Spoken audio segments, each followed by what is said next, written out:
Howdy ho, everybody. I am Donut, and I'm here with... Thermites. I have seen South Park up to season 20-something. I'm watching it blinds. This is season 3, episode 13, Starvin' Marvin in Space. Predictions for the episode? I mean, of all the characters, I did expect to see Starvin Marvin again, just like in group shots. I didn't think he was gonna get a sequel. Definitely did not expect it to be in space.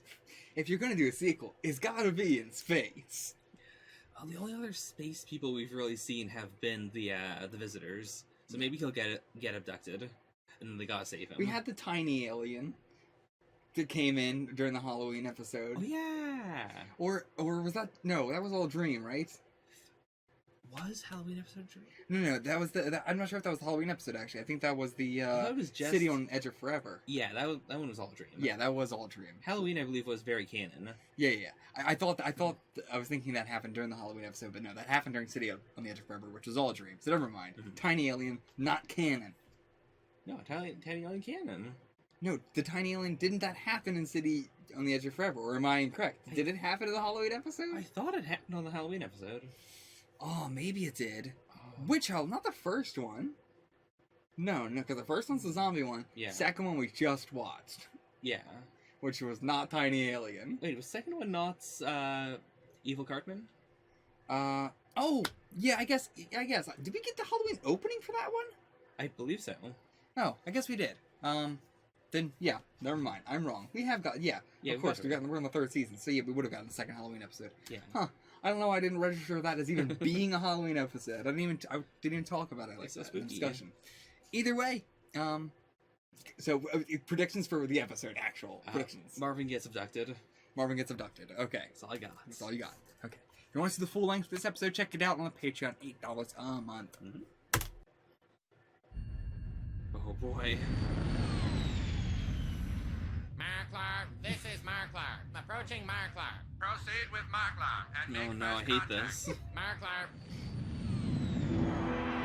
Greetings, Marklars. I am Marklar.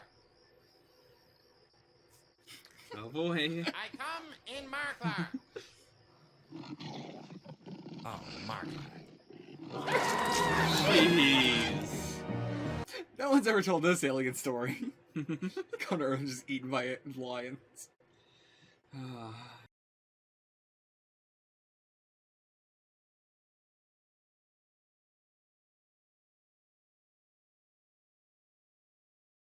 What would you rate the episode? I'm giving this one a 10 out of 10. I am absolutely giving this one a 10 out of 10. Oh god, it was so good. It was so ambitious. And it nailed it. Whew. Well, favorite joke of the episode, or should we save the favorite joke to the end? We talked about that, like, potentially saving favorite joke till the end, because then we end up talking about the episode and being like, oh, that was a great joke, too. You know, okay, let's try it that time. This time. Okay.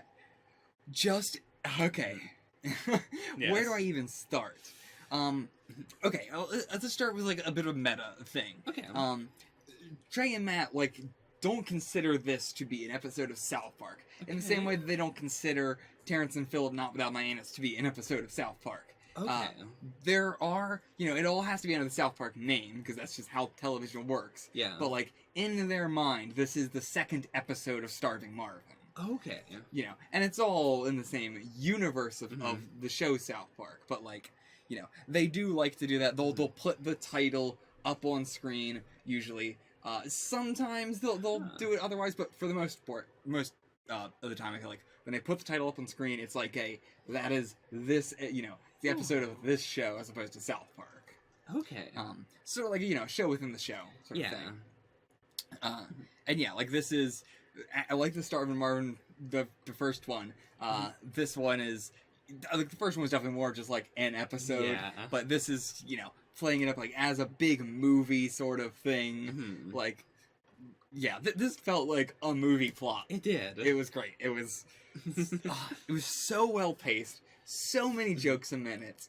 So many good jokes a minute. Yeah. Yeah, there was no like dull period or something was happening. I really have nothing negative to say about the episode at all. The ending song, I don't know what the hell that was, but that's the only thing. I absolutely loved the like, one, I just like that the Starvin Marvin episodes have been, like, the more emotional, episode kind of things. Not, like, in the way that it's trying to, like, you know, make you cry or anything like that, Sure. but in the way that it's, you know, it has a emotional plot as opposed to just, like, a purely absurd plot or something. Right. Or a lesson plot. Mhm. It is more, emotional. There's no better word. Mhm. But yeah, I like that one with just everything in general with the Ethiopians, the classic stuff, but more specifically with Sally Struthers. Yeah. Like, because she is one of the first ones that was like really had like a big joke about them in the episode. But like, and she absolutely hated it. You know, as they joked about it, so a lot of also people like you know.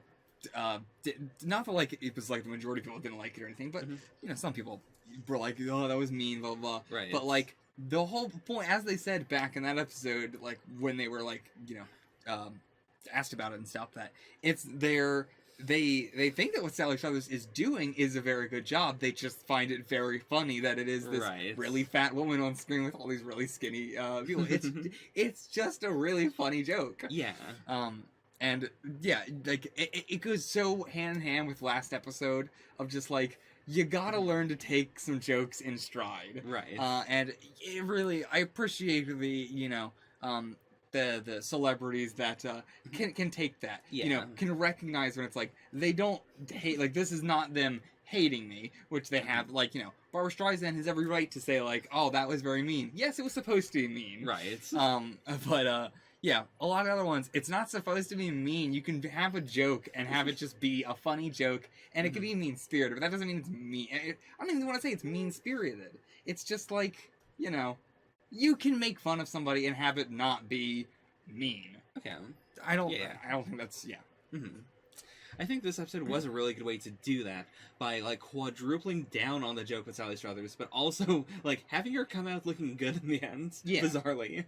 Yeah, and like, you know, saying, like, them as the creators saying, like, you know, we are doing Starving Marvin as a, like, you know, thing, as like a second episode, and we did the first one as a Starving Marvin gets the food, and we are in the same boat as you. Right. If it wasn't for you, we wouldn't know about the problem in Ethiopia and all that. It was, I like the honest acknowledgement of all that. So, yeah, you know, without you, Starvin Marvin would not exist. Right. You are the origin of Starvin Marvin. So yeah, there's great heartfelt moments in the episode. Space battles, so fun, so ridiculous. Like, these were space battles done by people who do care about sci-fi. Yeah. Like, very tropey, but at the same time, very, like, space battle-y. It also feels so video game to be, like, buying your upgrades in space in the middle of a battle. But, as someone who has seen, like, you know, Star Trek and Star Wars, which I feel like was referenced a lot in this episode, do you want to talk about any of that sort of stuff? How it felt as a fan of that stuff? It was pretty, like... It wasn't really a parody of a lot of it. I mean, it was, but a lot of it is so inherently ridiculous that it was a lot of, like, you know, oh, what's this about to do? Okay, I wasn't sure how much of it was. It could have been all, like, a parody of some specific Star Trek. There's so many times where an episode goes by, I'm like, oh, great episode. Check the notes. This was a whole entire, you know, parody of Star Wars or Star Trek episode. They love the Star Trek parodies. Like, this stuff... As I've always said, it's going to be so fascinating when I eventually watch Star Trek and do reactions to it, and it's going to be like, that's the South Park was parodying. That's the South Park was parodying. Yeah. But yeah, like, all the Sally Struthers stuff was very Star Wars. Yeah. But I'd say the rest of, like, you know, Starvin Marvin's ship and just the alien planet in general felt very Star Trek more so. Did, I mean, because you would know more than I do, did any, like, these ships specifically, or, like, the missionary ship, did it feel inspired by any specific show, or do you think it was just, you know, sci-fi in general? The Marglar ship looked a lot like a Star Trek design, but I can't think of it. Maybe a Klingon ship? But, yeah, not totally sure. Okay. The missionary ship didn't really ring any bells in terms of, like, a direct reference. Yeah. It just felt extremely Gundam to me. Yeah, I could see that. But... yeah, with the, like, the crosses on the side, the colors specifically, it felt so much like that. Let me check my notes for the episode. Do you have a favorite joke off the top of your head? My favorite joke, I think, is Pat Robertson repeatedly asking for more and more specific upgrades for the ship. Yeah, I mean, I can't say, well, if you're going to say that, that is, by and large, the best joke in the whole damn episode. I was also going to say, it's weird that they didn't call, like, his TV show is the 700 Club. And it felt weird that they didn't just say the 700 Club, because they were already saying Pat Robertson. They were saying the 600 Club. Yeah, there might be a joke there, but I don't know what it would be. Like, that's the only reason I can think that, like, maybe there is a joke there, but I don't know.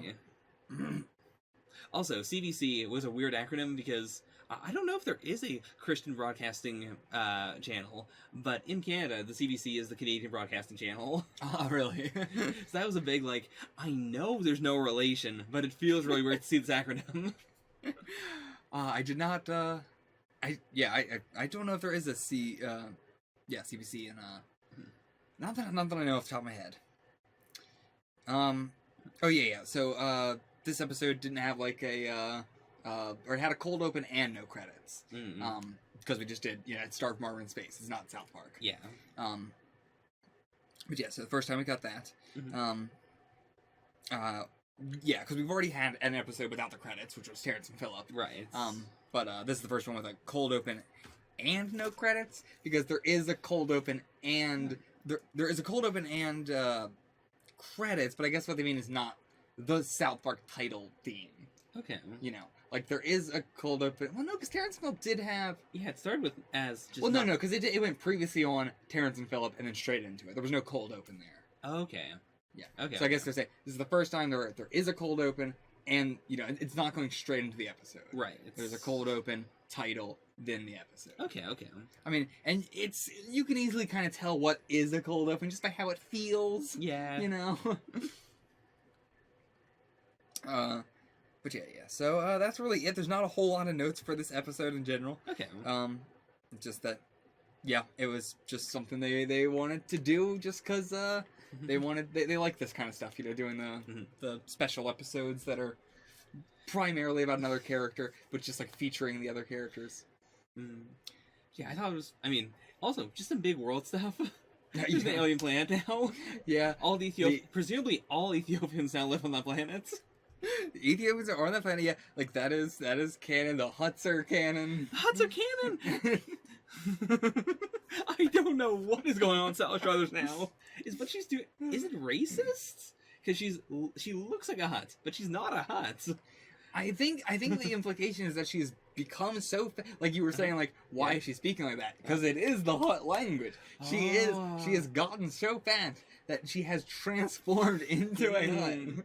Oh, that's some One Punch Man logic. It's like when you wear blackface so much that you just become black. You know how that happens. What happens? Yeah, just that happens. Just trust me. Don't Google it. Okay. Anything else you have to say about this episode? Not a lot, because it's such a 10 out of 10 episode. Yeah, like the plot is very straightforward. We actually we weren't normally in a lot of episodes we're just laughing and not have a lot to say until the end, but this one I feel like we also talked plenty during the episode. Great, fantastic episode. Loved it. See you guys for the next one. Until then, get the fuck out of here.